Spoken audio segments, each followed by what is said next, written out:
Thank you. Vice President Rizvi, you do have a quorum today. Okay, wonderful. Pledge of Allegiance led by Antonio Sanchez.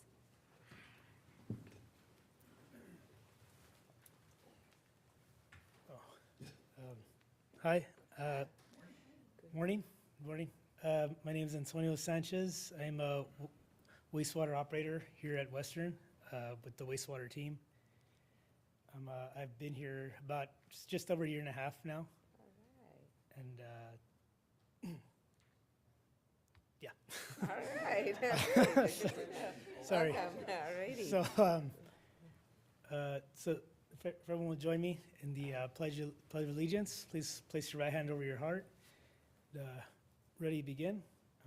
I pledge allegiance to the flag of the United States of America and to the republic for which it stands, one nation, under God, indivisible, with liberty and justice for all. Right. Thank you. Antonio, be glad you were not operating Riverside's wastewater plant last night. Yeah. The fire. Thank you, Antonio. All righty. Do we have any public comments? We do not. I received no written comments, and we've had no requests to speak in the audience. All righty. Consent calendar. Do you have, anyone have? I'll move approval. Second. Okay. Then we have roll call when you're ready. Director Gardner, Aye. Director Torres, Yes. Director Dinstedt, Aye. Vice President Rizvi. Aye. Thank you. The motion carries 4-0. All righty, perfect. Items to be added to the agenda. No, there's nothing to add today. All right. Let's go. Action agenda item 7A, adopt a resolution setting forth water and sewer availability charges proposed for the Marietta service area within Western Municipal Water District and setting a public hearing on proposed fiscal year 26-27 water and sewer availability charges for Marietta service area. All Well, righty. that was a mouthful. That was. Veronica is here to talk about this. It went to committee, and we're just setting dates for the hearing. Veronica? Thank you very much. Good morning, Board. Staff is respectfully requesting the Board of Directors set up public hearing dates for the placement of the Marietta water and sewer availability charges on the County of Riverside tax roll. Western Water places annual water and sewer availability charges on the tax rolls ever since merging with Marietta County Water District in 2005. Some agencies refer to availability charges as standby charges. The water and sewer availability charges are each $21 per acre, with fractions of an acre rounded up to the nearest whole acre, and staff is recommending the rates to be applied for fiscal year 2026 and 2027, the same rates since fiscal year 2002 and 2003. The availability charges are applied to every parcel in the Marietta service area. By doing this, it promotes cost sharing between existing customers and unconnected property owners, who will eventually derive benefits from the water and sewer facilities when they are ready to connect to our system. Availability charges, along with monthly billed water and sewer charges, provide the necessary revenue to pay for operating and maintaining the system and the related debt service on the capital facilities in the Marietta service area. By collecting these charges, we would add approximately $278,000 in revenue, splitting half and half between the Marietta water and sewer funds. To accommodate deadlines in placing the charges on the tax roll, staff is recommending the public hearing set at the regular board meeting at 9:30 on July 1st, 2026. This concludes my presentation. Happy to answer any questions you may have. Any questions? Do we have any public comments? We do not. Does anyone want to make a motion? I'll move to approve. I'll second. Give me a roll call, please. Director Gardner, Aye. Director Torres, Yes. Director Dinstedt, Aye. Vice President Rizvi. Aye. Thank you. The motion carries 4-0. Thank you. Thank you, okay. 7B, adopt a resolution electing to have charges for sewer service collected on the county tax roll and setting a public hearing for collection of such charges on the tax roll. Ron? Very similar to the last item, Okay. except this is for a different area. Okay. Yes. Veronica? Thank you. So staff is requesting that the Board of Directors set a public hearing date for the placement of sewer charges on the County of Riverside tax rolls. So for 1,900 customers, or approximately 40% of the total customers in the La Sierra service area, water service is provided by the City of Riverside. As such, Western Water is unable to collect delinquent sewer charges through shut-off water services. To address this issue, since 1991, sewer charges have been collected by annually placing them on the county tax roll for the affected properties pursuant to Section 5473 and 5473.1 of the California Health and Safety Code. The code requires Western Water to conduct a hearing to consider all objections or protests to the proposed charges. A final report of charges and affected parcels will be available at a public hearing. Revenue from the sewer charges of approximately $1.5 million to be collected on the tax roll is included in the proposed fiscal year 26-27 operating budget. I'd like to emphasize that the sewer rate itself was already adopted by our board after a public hearing back in July 2025. As such, this action is not to set or change the adopted sewer rates. Rather, it is to set a public hearing that will allow Western to place the annual sewer charges on the tax bill for collection purpose. To accommodate deadlines in placing the charges on the tax roll, staff is recommending setting the public hearing to be held at the regular board meeting scheduled for 9:30 on July 1st, 2026. This concludes my presentation. Happy to answer any questions you may have. Any questions?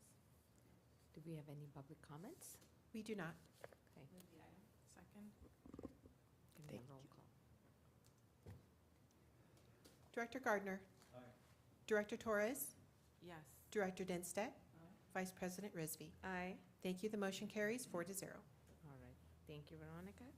7C, approve a project budget increase and awards contracts for the Meridian Building Climate Control and Re-roofing Project for design of the Energy Efficiency Initiatives project. Derek. Thank you. We've been working on this for a while. It's good to see it getting to the actual awarding the contract and getting the work going. Well, let's go. So Derek's going to give a summary of what we're asking approval for today. Great. Good morning, directors. Staff is requesting board approval of a budget increase in contract awards for the Meridian Building Climate Control and Re-roofing Project, along with a contract amendment for related lighting and design support. The Meridian Building's HVAC system is outdated, unreliable, and not well suited for the building's current use. Since occupying the facility, Western has experienced repeated issues, including leaks of the refrigerant, electrical problems, equipment damage, and uncomfortable indoor conditions, and high repair and energy cost. At the same time, the roof has ongoing leak issues and reached the end of its useful life. Staff recommends replacing the HVAC system and roof at the same time because it is more cost efficient and less disruptive as far as keeping the facility in service during all of the work. Doing the work together reduces the risk of future roof damage, rework, and added cost. Staff recommends skipped ahead. Staff used a competitive pre-qualification and bidding process, and Mesa Energy Systems submitted the lowest responsive and responsible bid at $5,022,285, and staff recommends the award of that contract. For construction management inspection, staff recommends award to Ardura Group in the amount of $517,683. Although Odura was not the lowest fee, staff determined that their experience, staffing plan, and technical approach made the best fit for this project. Staff also requests authorization to amend the IDS group contract by $109,990. Of that amount, $30,094 is for construction support of this project, and $79,896 is for the design of a separate Meridian lighting project. We're doing this because it's the same firm and it's more efficient to do it this way and keep that project on schedule. The lighting design amount is funded from the already approved lighting project budget and does not increase the scope or the budget of the HVAC and re-roofing project. Including construction, contingency, construction management, design support, and staff time, the total project budget for this project is $7,058,830. So we request that the staff report requested items be approved, and I now open this to any questions. Go ahead. Couple of questions. So, well, let's start this place. Is there a reason that we only got 2 bidders for the construction of this project? I mean, is there any rhyme or reason for that? Well, we did a two-phase approach for the bidding on this one because it's so specialized and we need to do the work while people are in the building. So we did a pre-qualification phase. So we basically we asked everyone to submit proposals, and I don't have the number in front of me, but we had way more proposers at that time, and then of those, we pre-qualified some, and then those, of that, the 2 submitted the proposals. So we did have more interest in it, but we Okay. pre-qualified. Got it, okay.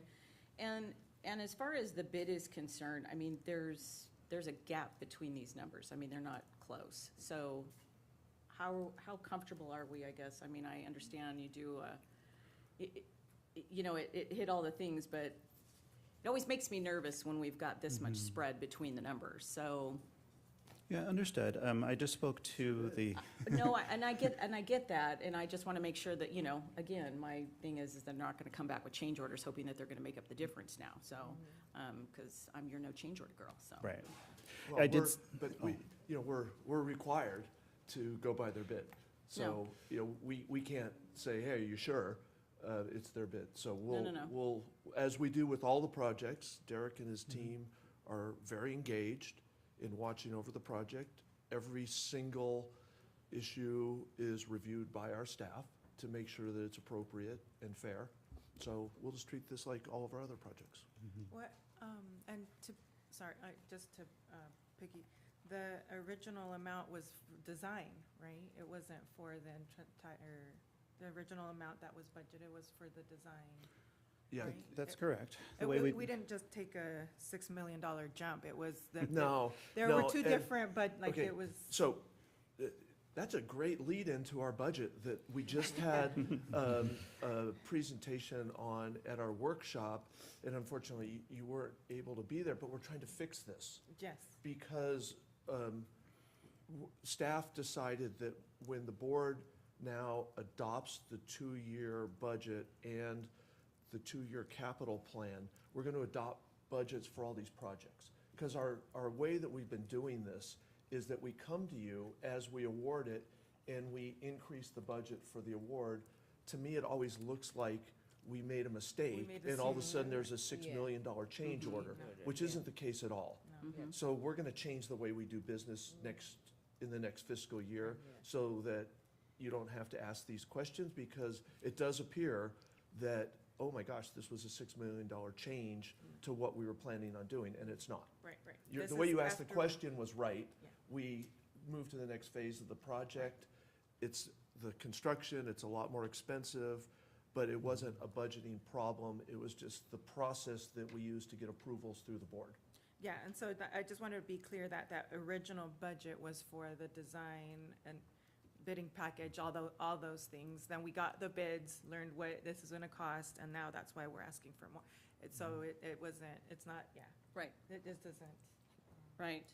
No, absolutely, and that's, and I'm glad we're gonna look at it and change the process for sure. contractor online and Yes, available? Yes. we do have a For representative from the contractor. His name is Brian Gilbert. You can Good say hi, morning, Brian. Good morning, everyone. How are you today? I'm doing fine, thank you. Great. Looking at your bid, you're standing by your numbers because I'm your no change order girl. You didn't see any problems with any of the package, did you? We did not see any problems with the package. Perfect. Love that. Okay, thank you so much for being here today. I appreciate your responsiveness. Thank you, happy to be here. Great. And Derek, as far as the management, I see you saw 9 proposals for the management contract and you only ranked 3. Is there, Well, basically, we presented in the top 3 in Okay. the staff letter. We certainly ranked all of them. okay, all right. No, I just want to make sure that, you know, we went through the process, so that answers my questions. Thank you very much. And with that, I'm happy to move the item. Okay. First, do we have any public comment on this? We do not. Okay. I'll second, and I'd like to note that there was a lot of discussion on this item in committee. Director Dennstedt, you were off saving Southern California, which we appreciate.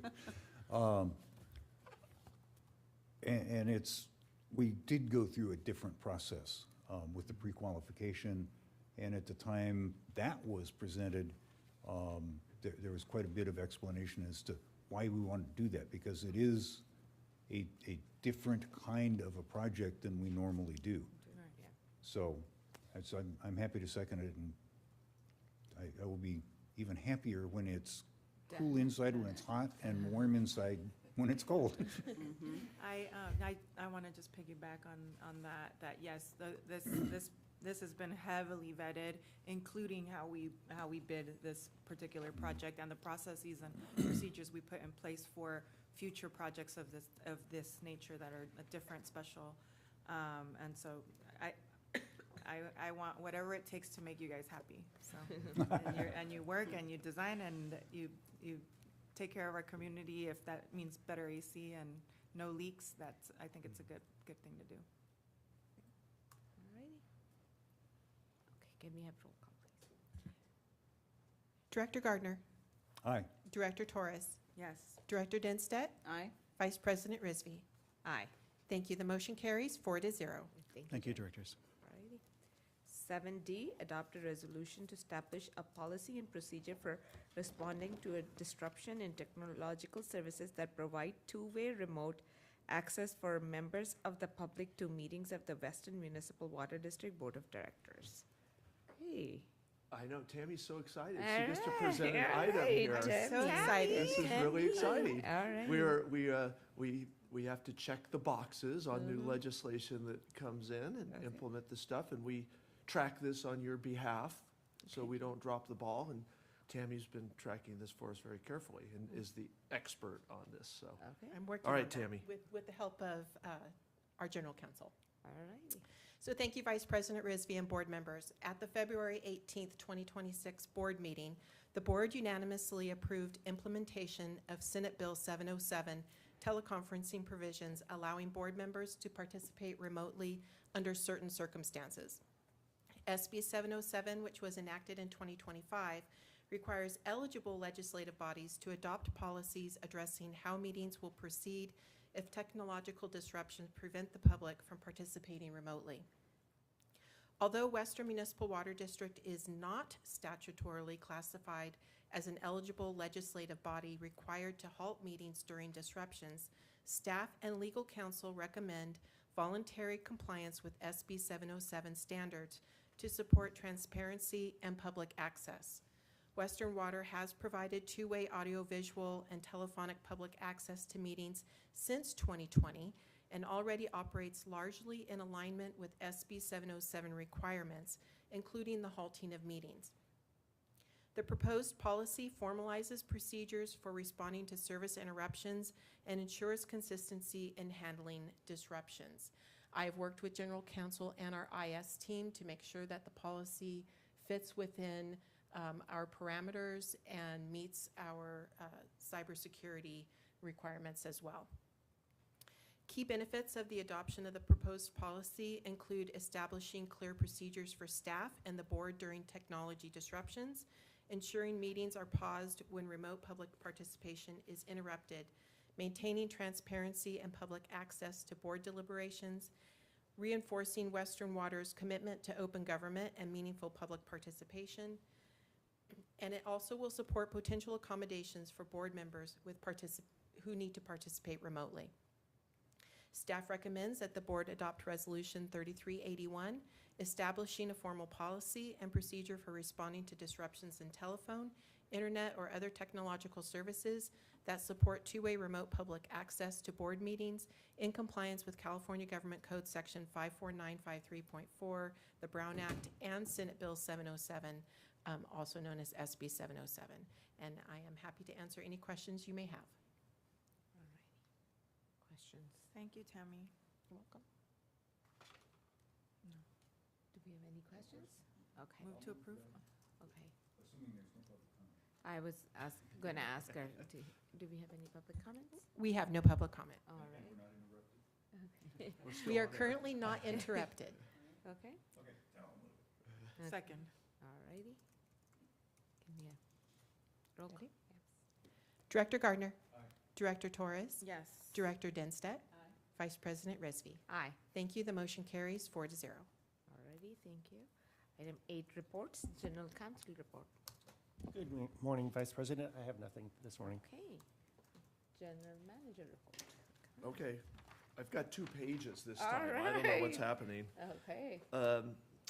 Well, let's talk, we've had a couple really busy water weeks between Aqua and last week was the kickoff of the California Water Plan Advisory Committee meeting. So this is SB 72 in action.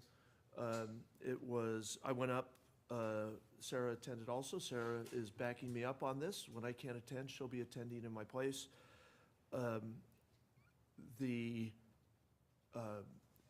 It's kind of fun to watch that there's a 2-day meeting just to talk about SB 72 after we struggled for years to get that approved, and now it's a thing and it's in law, and this is the action plan. And so the advisory committee is 36 members. I should have had a picture. We'll send around a picture to the board of the advisory committee and the setup.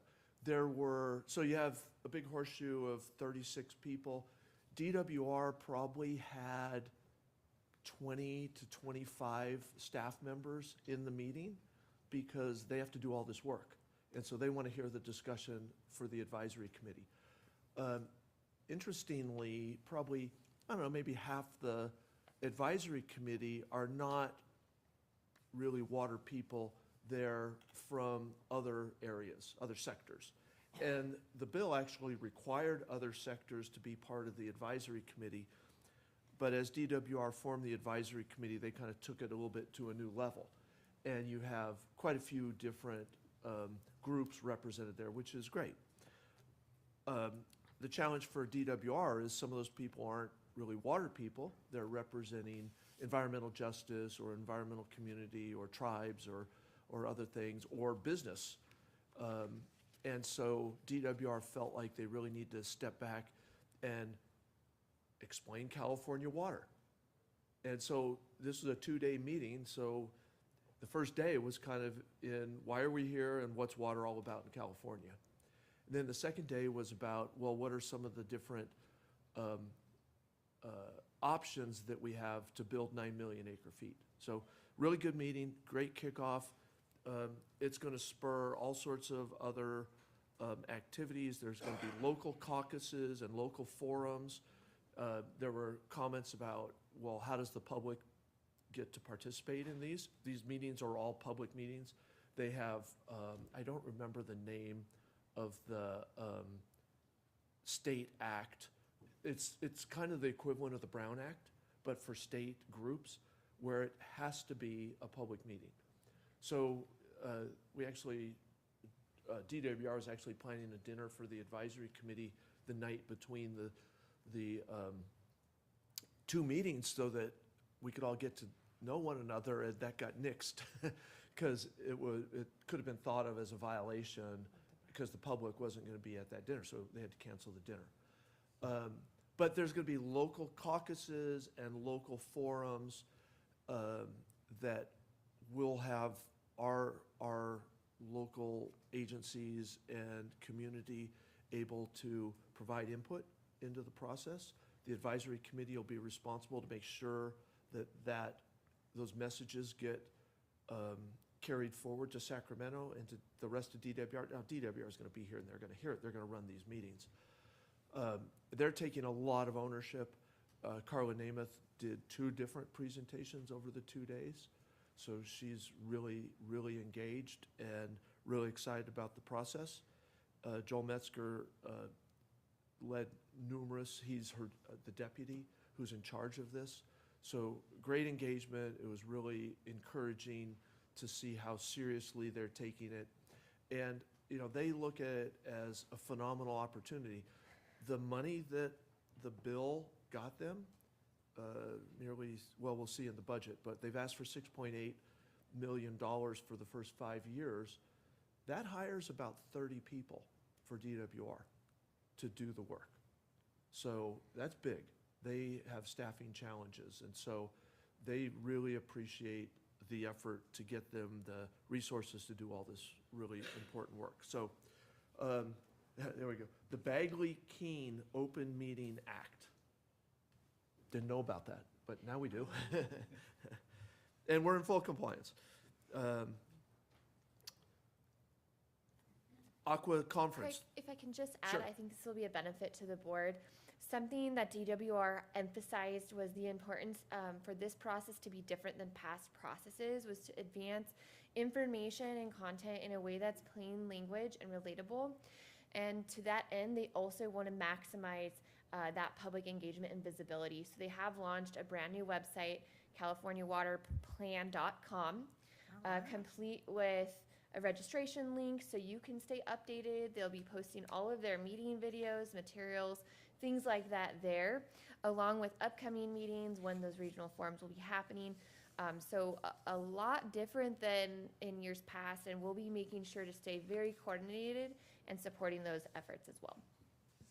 Thank you, Sarah. Thank you, Sarah. And that's been a big part of what they're doing. They've had a lot of press releases on the website specifically for this, and I personally heard from probably 5 or 6 people that were watching it online for the full 2 days. So really interesting. Aqua was the week before. Really good Aqua conference.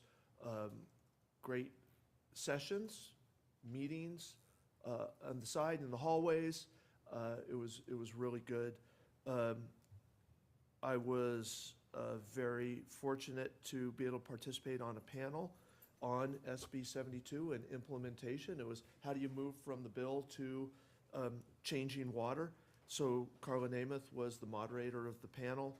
We had Ed Manning on there from KP, Jennifer Pierre, who's the executive director of the state contractors, Jason Phillips, who has been a leading voice when he was at Friant Water in the Central Valley on ag. He was really one of the key people on SB 72, kind of rallying the ag industry to stay supportive and get on board with this. He's now gone into the consulting world, but still very engaged. And now as a consultant, he's trying to implement all this.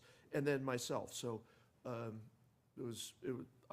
thought we got our message across, standing room only crowd in the conference center, so it was good. That led to the next session, which was supposed to be Wade Crowfoot talking to the general session, and it was Wade, but he turned it over to the governor.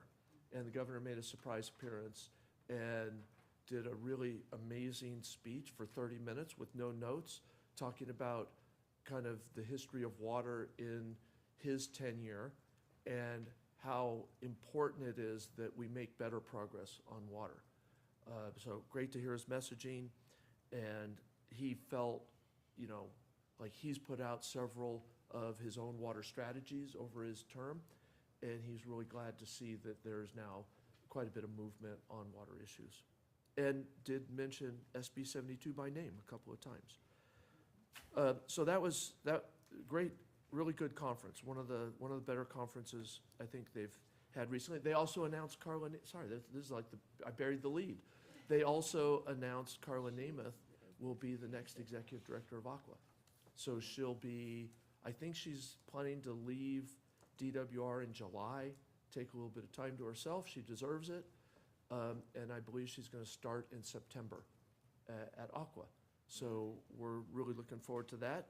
And I think that's a really positive step forward for Aqua. So congratulations to their board for, I think, landing on a great candidate. Let's go Met. It's been really busy at Met. We reported about rates and the budget and everything last time. That we continue to have discussions about that. It's all positive. Shivaji has been organizing a lot of meetings with the GMs to move forward on issues. So we had a Colorado River inspection tour for just the Met member agency managers and the lead staff at Metropolitan. So we were out at Gene Camp for a couple of days and touring around to a whole bunch of facilities. Really positive meeting. It's great to get trapped at Gene Camp with all the managers, so they have to be there and they have to collaborate. We heard Bill Hazenkamp gave about 45-minute or an hour presentation on the negotiations on the Colorado River. And those of us that went to Wilson Creek last week kind of heard it again.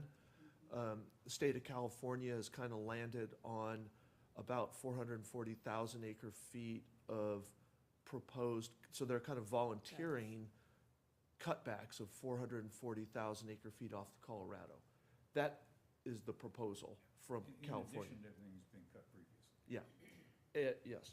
And so that hasn't been accepted by all the 7 states. Yeah, anybody, I don't know if anybody's the right, but it's close.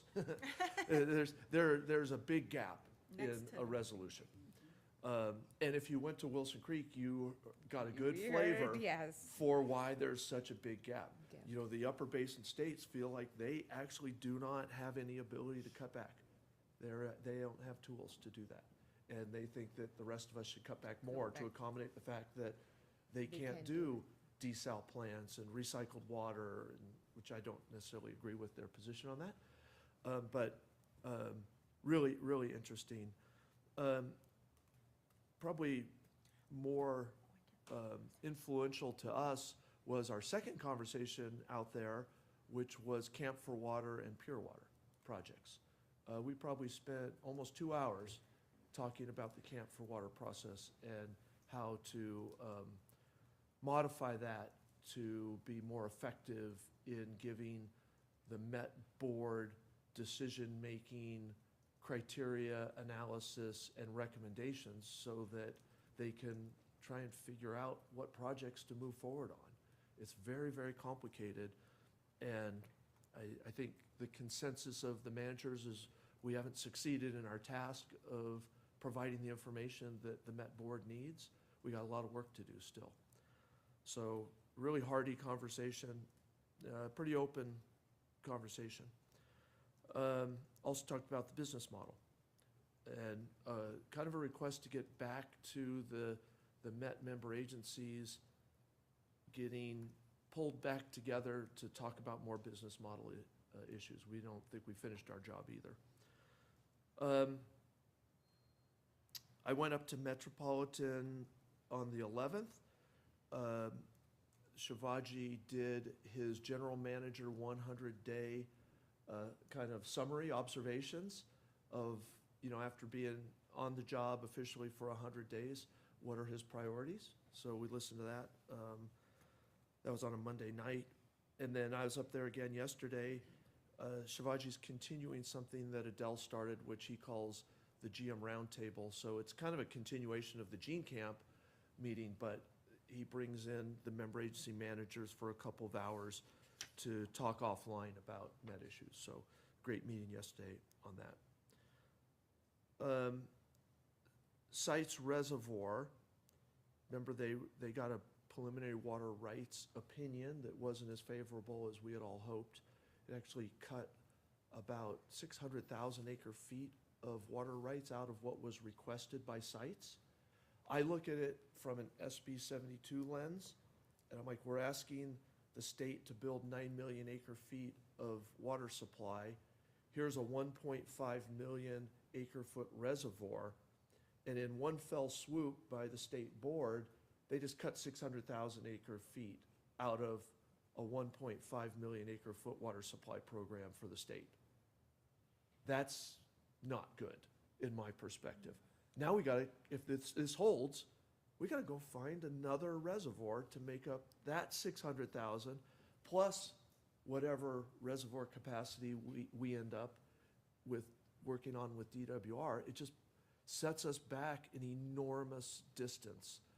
And so Metropolitan will write a letter. We've already written a letter. We'll sign on to Metropolitan's letter. It's a very good letter. I've actually asked Jennifer Pierre from the state contractors to see their letter so that we can make sure that we're supporting what the state contractors are saying also.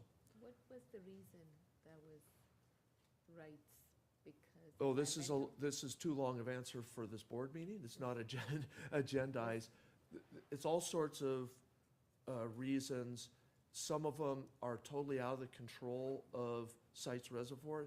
They cited conditions in the delta downstream, like salt mandates in the delta downstream, which, you know, to me, Sites has no control over that. Those are delta issues, but they're getting strapped down with delta issues, which I think there's special interest groups that are pushing that at the state board.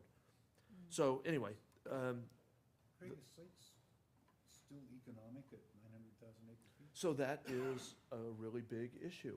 Yeah. Is this now, Doesn't make sense. when Metropolitan looks at it, Director Denstad's gonna be up there trying to make a decision with the rest of the board, because, Jerry Brown, when he was in here, he's like, oh, we want to start construction this year. And that means that they need financial commitments from all the parties that are buying capacity in the reservoir. Metropolitan is the biggest, they're the biggest non-state shareholder at 311,000 acre feet of capacity, so they pay the lion's share of the cost. To pause you for Recording just a in moment. progress. We had a disruption. It has been repaired, and Can we're we, ready to do we all have to go. leave and come back? We do not, and there's no need to adjourn or anything of that nature, but we are good to go. Look at us practicing our policies. Wow. Right. We should have approved that one at the end of the meeting instead of the start of the You meeting. should have. Yeah, I know. You may Um, continue. Oh, okay, so that ends Met, unless there's any questions, but Director Denstad likely will weigh in her own opinions on that when she does her report. Happy to announce that our first EV has arrived, Ford E450, big giant EV truck. We've got several in the pipeline that we're hoping to get delivered. We've got the first one. We're gonna do an engineering committee meeting out at Ops in the fall, and so we'll put all this stuff on display, so you can see it. We had a pesky leak over the last few weeks out off of Van Buren. Happy to report that we finally found the leak. This doesn't seem like rocket science, that when you see a puddle of water in the street, there's probably a leak below it. But for weeks, that we can't find that leak. It is not under where the water surfaces. And it can travel down the pipeline, in the bedding of the pipeline. There could be other geologic problems. There could be, groundwater that's rising. We've seen all of this. So congratulations to the ops team for being very diligent. I think we potholed a couple different places last night and finally landed on the leak. I got to see a video of the actual leak. So we were, Sarah let me know yesterday that we were starting to get some social media traffic And not surprising, the public reports these things, and then we don't fix it, and, they're like, what the heck's wrong with you? And, I feel bad about it, but it's not for lack of trying or lack of effort, but remember, we also have cost issues and impact issues. Ops could have gone out there and just unearthed the entire pipeline to find it, which would have cost a fortune and interrupted the community really badly. I think the way we did it was really good for the community. They did it at night. We got the messaging out. Grace and her team got the messaging out. I think, do we have 20 shutdowns last night or 20 customers last night? Yeah, we have 2 different lines in the street. We didn't know which line was leaking. They're both right by each other. It was a complicated one, but Director Torres had sent me a little bit of traffic from some of her constituents that said, hey, FYI, you got a leak. And so thank you for that. We were aware, but it was hard to find, but our team did it. Found and fixed. And fixed. Asphalt back. Everything's back.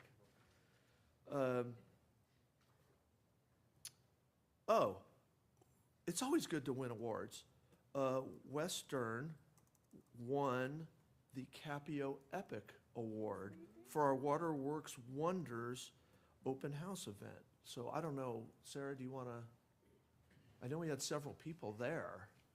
Yes, I'd actually like to invite Grace Oh. Cardenas, our communications manager, up to share a little bit about the award, but just to tee her up, come on up, Grace. This was for our Western Waterworks Wonder event that all of our board participated in and highly supports in terms of our ability to connect with the community and help them understand what we do beyond the drop that comes out of their faucet. So Grace, do you want to share a little bit about the award and the recognition offered? Yeah, as Sarah said, it's a lot of the details, but we won this award. There were 6 people in the same category, 6 agencies in the same category for their one-time community events as well.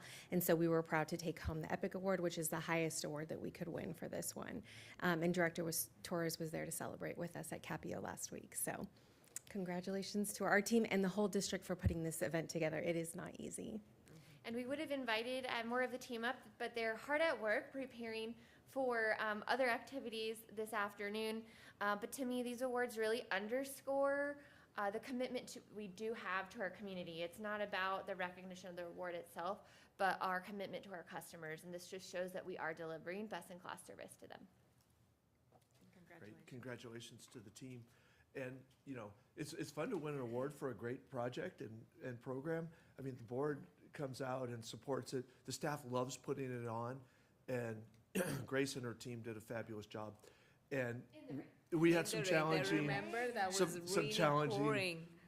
I was talking with Melissa, who was the project lead that morning early on, and she's like, where do we go to Target or Walmart to get ponchos? Yeah.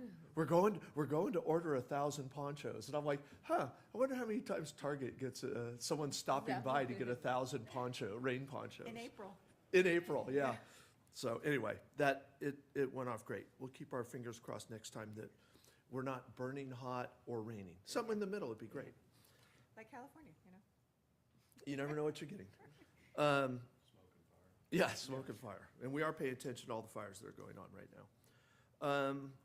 Let's see. Oh, great event. Last Thursday, we had the Arts and Grants reception. It's getting bigger and bigger. We had over 100 people there. We moved it to the museum so we could accommodate the crowd. I wasn't able to go. I was up in Sacramento, but really great event. 38 educators were awarded prizes.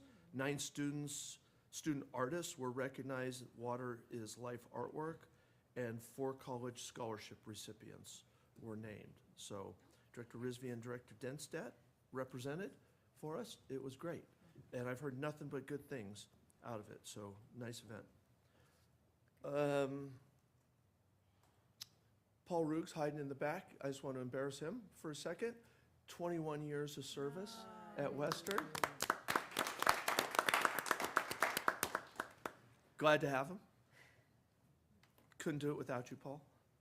I want to embarrass someone else. I want to introduce a new employee. So Lauren Dietrich is, look at her hiding in the back, like she doesn't even belong yet. We'll move her into the front. Oh, so we've hired a new director of CCX, so I'm going to let Sarah give a little bit of the details on Lauren. Ha, ha, ha. Yes, thank you, Craig. So as the board knows, this position was authorized during the last budget process, and a really important support for the district since we have not had this role since the reorganization several years ago. I am excited to announce Lauren Diedrich. She brings over 15 years of experience to the district across public sector consulting and transportation. Most recently, she served as a senior director of customer experience strategy and insights for LA Metro, where she led the development of their customer experience plan and helped translate complex data into clear, actionable insights. So we'll be in really great care with her capable hands. In terms of her background, she also has dual master's degrees in public policy and urban planning from USC, with experience in both operations, technology, and administration. So I'd love to turn it over to Lauren if you want to say just a couple of words. Yeah, hello everyone. Thank you so much, Sarah, for the intro. Just wanted to say it's been a really warm welcome these last, I think 30 days almost to 4 weeks. I'm really excited to continue building on everything that Craig and the Western Water team has built and reinforcing that customer-centric mindset. I know I've seen a few of you already at some of the board workshops, but it's great to formally meet you. Thank you. Thank you, Lauren. I also love the fact that we're finding people from outside the water cocoon, which just makes us all that much broader and smarter, and so great to see. And that was a really good recruiting process. We have high standards, and it took us some time to find the right person, and we're really happy on where we landed. So Yeah, I'm done. Sorry, I was just gonna add, I've never received so many inquiries on a position before. I get them all the time, but this one, I mean, everybody was texting me like, hey, do you know about this position? And I obviously respond with, I didn't even know it was open until I got these texts. So, but yeah, congratulations. I agree. I think the fact that we have such high standards, some of the people that were messaging me were phenomenal. So I know the vetting process was really there. So just had to bring that up. Yep. Well, thank you. And we appreciate the marketing that you can do for us to bring us good candidates. So don't stop. That's always good. Put people in the process.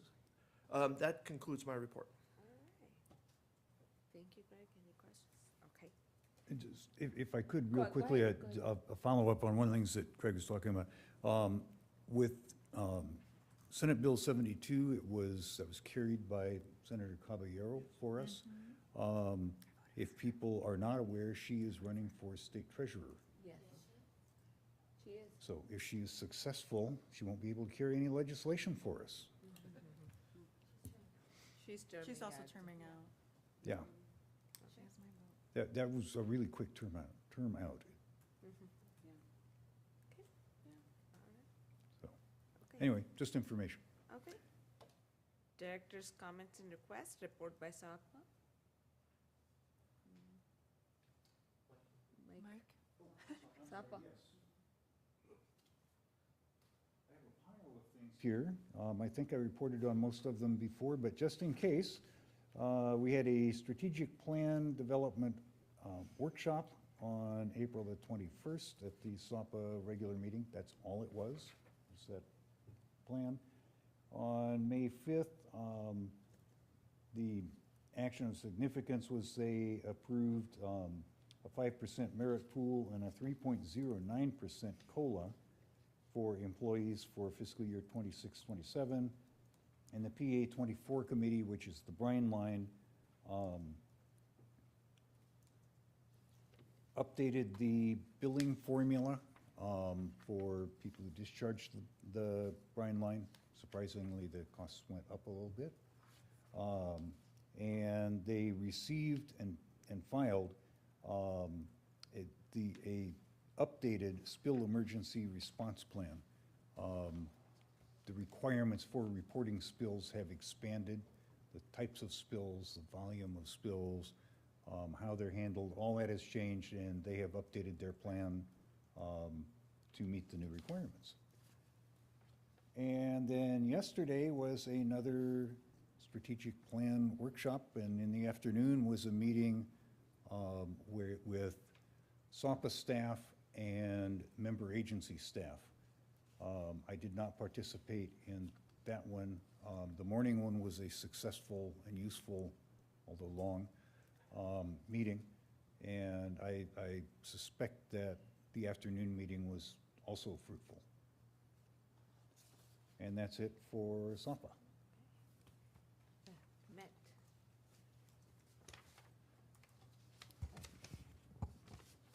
Just to piggyback on the general manager's report, he reported a lot of stuff as usual for what's going on up at Met, but to add to it, we did receive the new appointment for director for LA.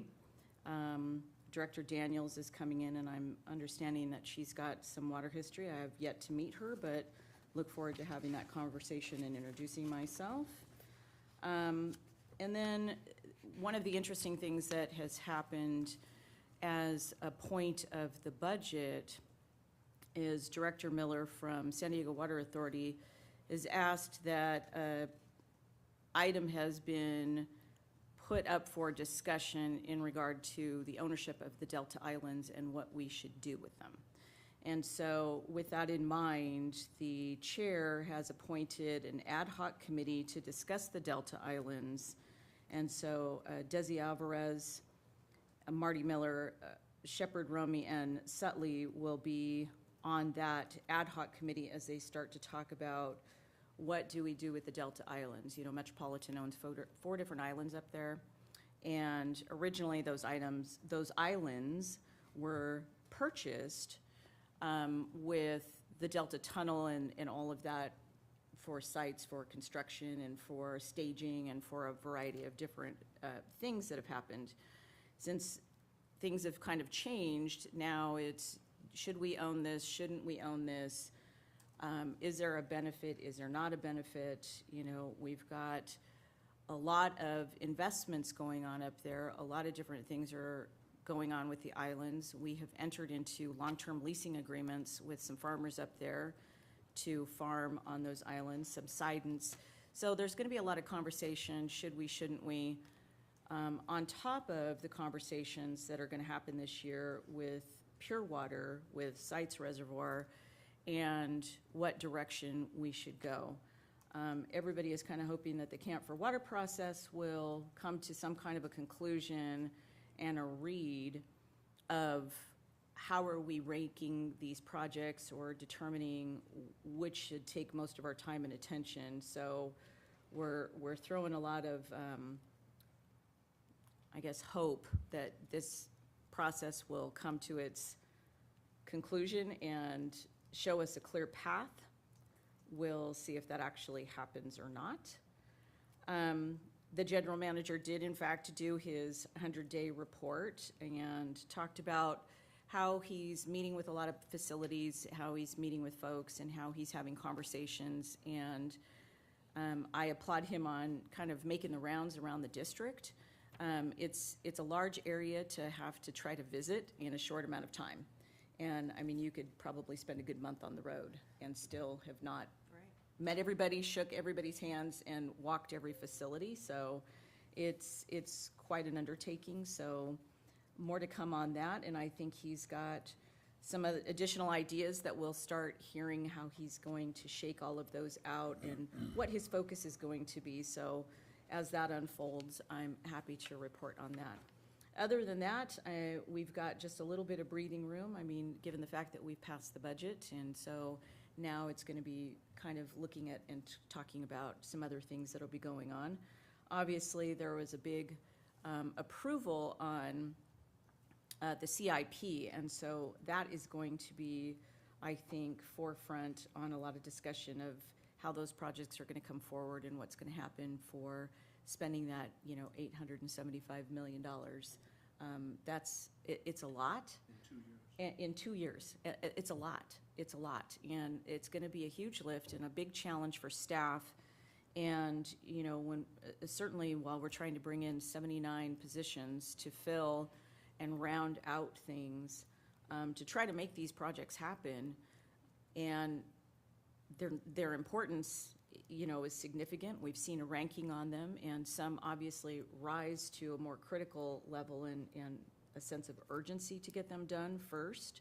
So, yeah, it's going to be a busy back half of the year as we move forward with all of these discussions. So I look forward to having those conversations. And then, of course, in October, we will be voting on a new chair. So Don Ortega will be finishing out his 2 terms as chair, and we'll be looking to see who is going to lead us into the next chapter of what Metropolitan holds. So there will be more discussions of that in the coming months as we look forward to those conversations and how that's going to play out. So I think that's kind of hitting the high points. Thank you. So, Chino Basin Water Master? Meets next week. Okay. CDA? CDA did meet back on May 7th. A number of fairly routine actions, buying materials, issuing contracts for maintenance and well maintenance, those kinds of things.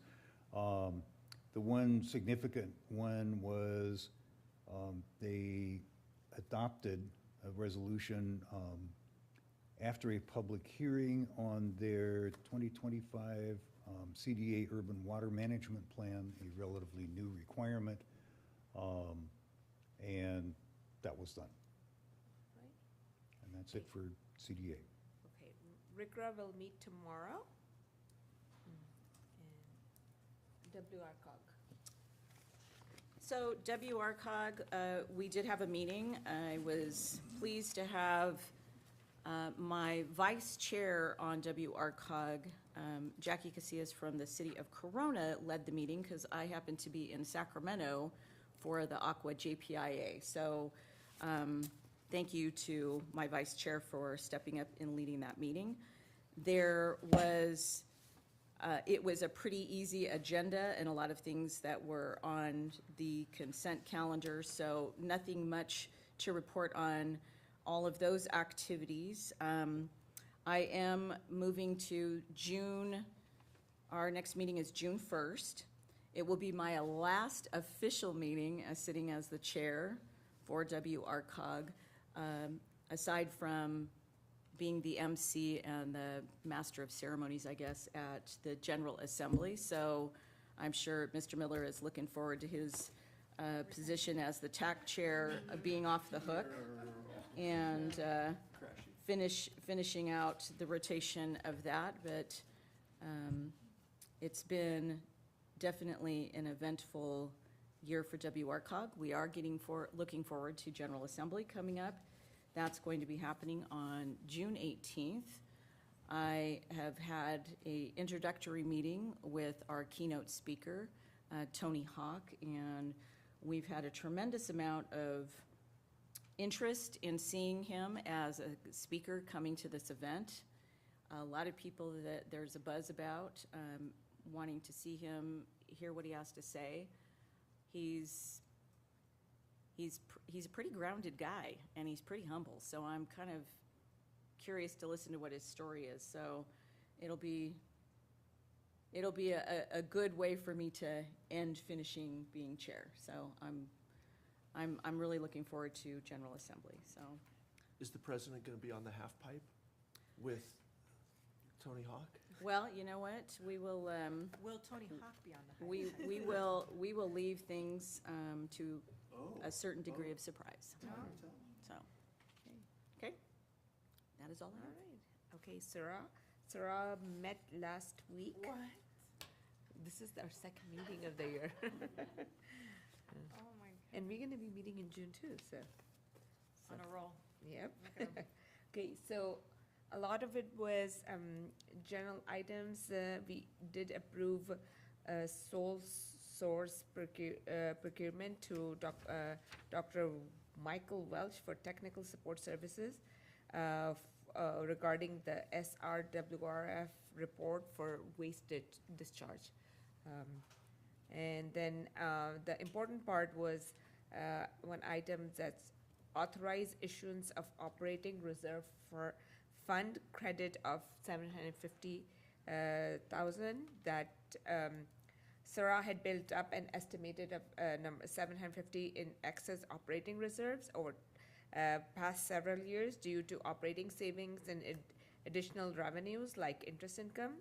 Staff proposed to send this refund back to the member agencies, and Western is receiving $148,392, and that would used to help offset the requested budget increases. We did discuss the budget, which will be coming up in the next meeting, and and that was it. And then we got some project updates, and that was it. And thank you, Rick, for always giving me update. They really help us, get detailed information on the projects, and so I really appreciate your help on that. Thank you. And Aqua. Aqua, yes, very busy. So, conference up in Sacramento that took place. I went up there several days in advance of that because of the Aqua JPIA meeting that took place. I'm happy to report the election did take place with Aqua JPIA, and Andy Morris was reelected to his position, so we supported him in being the representative on that for the insurance side of it. It's really important, since we have such a large membership and stake in that for Western, to have somebody that really understands the process and understands what it is, given the fact that that's what he does in his actual real job. So very pleased to report that he was successful in his reelection for that position. At the Region 9 meeting that we had for the membership, there were a lot of things that were discussed. And one of the things that the Aqua leadership brought up, our very own Carolee Brady from Rancho is now the VP for Aqua. And they talked about launching the vision for our water future and what they're working on, and a lot of things to come about that. So we'll be probably doing a rollout and doing a presentation on some of that information. There's a lot of stuff that I think is on the Aqua website now to talk about what that is and what they're looking forward to and what they're going to try to push. And then there was a variety of different things that were talked about for the case on tiered rates that was challenging 218 again with LADWP, and how that came about. We talked about our membership, and we have a 99% retention rate. So right now we have 467 water agencies that are members of Aqua. We talked about the concerns that we have with legislation on data centers, a variety of different things that are happening with wildfires. That's always been a big discussion. And then, as the general manager pointed out, there was a lot of discussion over SB 72 and what does it mean for everybody now, and what are we going to work on, and how is that all going to unfold?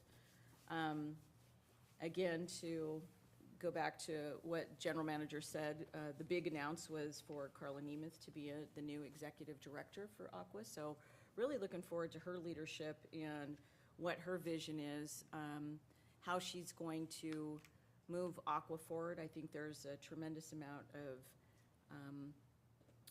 hope and excitement over her taking over that role and that position. So really excited to see that they picked an excellent candidate for that to be able to move forward. So really looking forward to working with her, on Aqua and getting Aqua's agenda and getting its priorities set and moving forward with the vision for our water future. And then we do have Region 9's program will be coming up at July the 17th. So that registration has opened officially. So it will be taking place down at Wilson Creek, and we'll be discussing a variety of different topics at that program. So I encourage all of you to talk with Tammy if you're interested in getting registered for that program. It should be a good day. And Mr. Bill Wilson, who also sits on Rancho California Water District's board, is our host of the day. So he has always been a very gracious host. And so I would expect there will be some little after activities that will take place at that, after that program. So I think that is all I have for, Can I add one thing? oh, I do have one more thing. Nope, I do have one more thing. So the big buzz was, and it was kind of hilarious. So Laura went up there, she and I went together, and she's also on JPIA. And they put out this huge booklet for the program for our discussions over the 2 days of what we're gonna meet with and all the financials and, you know, everything else. So they published this and turned it out to the membership for their ability to do that. Laura apparently was looking for one of these books and hadn't gotten her hands on one. I had to be there at the 8 o'clock Monday morning, 8 o'clock meeting, and got my hands on this. When I sent her a picture, she was excited that I got the book and did not realize that she is photographed for the cover. So her picture right here on the cover, and I had to even say, why aren't you talking about the photo I just sent you and that you're on the cover and you got pictured for this? So it was kind of a hoot. I think she was walking around because people were trying to get her autograph. So just saying, I wish she was here today so that we could do that, and maybe we can frame this up for her and give it to her as a little token of our appreciation for all that she's done, because I don't know that any one of us has ever been photographed and seen on the cover of any of these publications. So, all right, now I'm done. Can I add one thing to your report? Yes. That you didn't add, and you probably wouldn't add it, but I can add it. Okay. Region 9 really stepped up at the Aqua Conference and was very visible. And I think that's really, you know, with Carolee is great, but also Director Denstead and the Region 9 board pushed really hard to have more visibility in the sessions and make more of an impact. So I think that's great for our region, so thank you. Thank you for that. Oh, the one last thing that I did have, on the last day, at the last hour, there was a session. Now I gotta remember what it was called, but, and there were a lot of sessions, so don't get me wrong. There were a lot of sessions and a lot of information, and I tried to make as many as I possibly can when we're going to these things to see what the current topics are, what people are interested in, what unfolds out of them, for sure. One of the ones that I was really disturbed by, and it wasn't because they had this session, but it was about the subject matter. And a supervising special agent from the FBI was actually part of this, that was talking about cybersecurity, ransomware, being held hostage, and all of the things that go around that. So I want to be really sensitive to saying anything. All I can say is that it's very disturbing what people do from their computers in unknown locations and the reasons behind it. And we really need to make sure that we are doing our due diligence, and at this point, I'm never gonna open another email as long as I live. So it just is just so concerning what they try to get out there and what agencies get hit with. So, Did you see, I mean, Canada, all the universities got everything. yes, yes, Held like, it was huge. yes. Yeah, my daughter was Mine, very aware, being that she works at a university, and she was very aware that, yes, they did very bad things and shut down a lot of universities, online, yeah.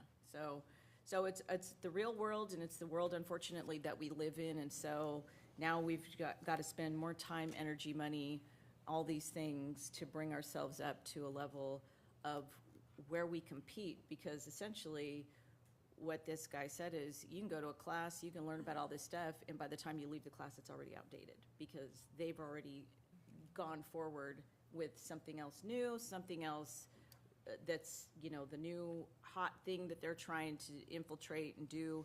And it's just not a good scenario. So that part of it, I didn't like ending the conference on that note, but it is what it is. So, all right, now I'm done.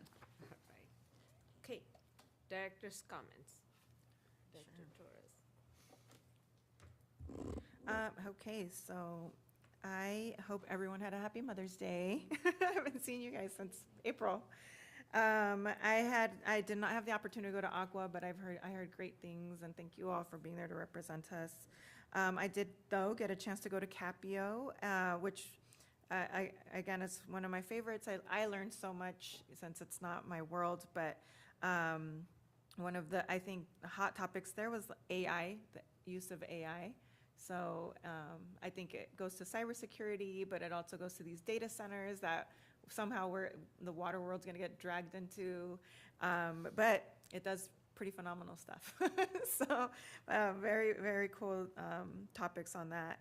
And then, of course, I want to congratulate the team for their award. I'm so proud of it. And then as I'm networking or talking to folks, and then I mention Western, there's just so much jealousy in the air, and it's cool to be there representing the agency, and just so much pride. I feel so much pride of our team and the work that they do, especially for the Waterworks Wonderful Day, because because we had rain. Like when we got the award, that was the first time I was like, dude, it was raining that day. Like it wasn't a mess, but there was so much going on, and then for it to still have been executed so well that we competed statewide against other big events, success so much. So congratulations, and thank you all for letting me attend that with you guys. I wanted to give, Director Denstead, just wanted to thank you and congratulate you for the work that you do with WRCOG. Your appointment was historic, mostly as bringing and elevating water in that space. And so as you finish off this year, just wanted to thank you for your service. It's a big deal, because I don't know if we'll get another opportunity to do so.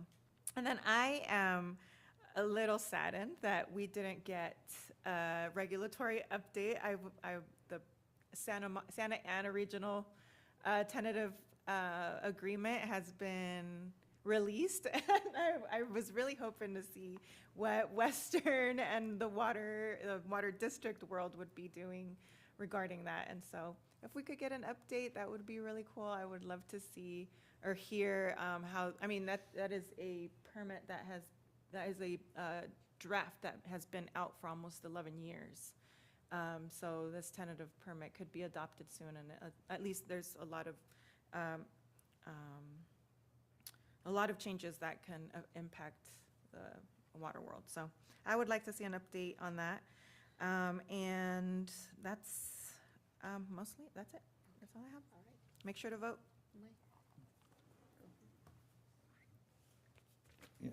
In front of us here on the dais, we have this, which features a whole bunch of regional, local water agencies.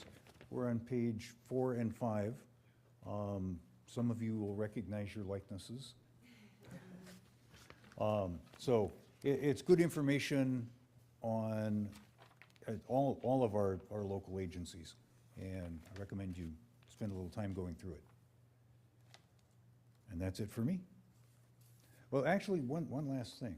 Director Denstead, you came in on a wave at WRCOG. Don't go out on a stretcher. Oh, no. Mike, did you write that down? All righty, go ahead. Director, go ahead. I just wanted to say, and I said this on Monday, I had a leak that was in the neighborhood and reported that, called and notified the general manager for that. The response was tremendous. I appreciate everything that staff did to turn that out, show up in full force and handle it, and it went off without a hitch. So just wanted to make sure that I extended those kudos out there. I got not a single knock on my door that anybody was mad about anything, or they were concerned, or anything of the like. So I really appreciate the fact that the staff's quick response and just handling that very, very well. So just wanted to say thank you. One more, I have one. Our directors are our extended network. Which is, yeah, it's rare, but Yeah. we've had a couple recently, so thank you. And which For notifying. reminded me too, Craig mentioned one of the leaks. I got a text message, I got a picture of a, well, they called it a sinkhole, but it didn't really look like that. So, but anyways, and they had already been on it. It was found and fixed, but a week ago, there was like 2 weeks ago, there was a major leak. I notified Craig, and 3 hours later, it was fixed, and it was major. And so, I mean, you guys are amazing for handling things so Yeah, quickly. No, they are amazing. Yeah. And that was, a developer had connected to our recycled water system, and it didn't hold. And Okay. so that was a big one. That was not a wet puddle on the street. That was a river. That thing was So huge. we actually, that triggers for Chris and his team a lot of reporting requirements to the regional board and all sorts of things. The water ran off into streams, blue line streams, so that was a bigger one that we got shut off right away. So Like, it was yeah, great. in 3 hours, I'd gotten the "it's fixed" text, and I really appreciate that, because it makes us look so good when I text back saying, hey, it's been fixed. Let me know if you have any other questions. I think that's huge. Thank you. I had one of those a while back on Sterling, by Sterling Pump Station. There was a leak right after we finished repaving the street. And I reported that, and within a couple hours, I got a text from Mr. Barr that said, yeah, that's RPU, we've let them know. So not only do we fix our own, but we notify others of theirs. Okay, perfect. I attended the Arts and Grant reception and the Southern California Water Coalition Luncheon. I just have to say I'm biased. I love the Arts and Grants reception. I love the creativity, the teachers, the projects. Director Denstead and I were in awe of project. There were second graders doing projects that I don't know if we can, I'm like, we were very surprised. So kudos to the teachers, the innovation, and the work they're doing for our future. I love that reception, and I'm so honored to be a part of it every year. So, and Southern California Water Coalition, it was very interesting. Like, we've heard about, these difference of opinions, and they were very obvious on that day. And you can see things were very interesting, and we look forward to seeing what happens. So, great, great. Both the events were great, but as I said, grants and reception, you guys do such a good job. I'm like, thank you all to even have the vision to just see what's happening in our community, and these teachers, how they're using our funds, and they were so thankful. And this year I really liked the idea that there were cohorts of teachers. There are a couple of teachers in different grades. They've done projects together, and they're kind of now inviting other teachers to look into our grants. So that was very cool. All righty, that was it. And request for future agenda items. Do you guys have anything? Okay. We do have information items for your reading: investment report and labor and benefit expense budget to actual reports, if you guys are interested in reading. And our next meeting is Wednesday, June 3rd at 9:30, right here. With nothing to add, we will adjourn this meeting at 10:50. All righty.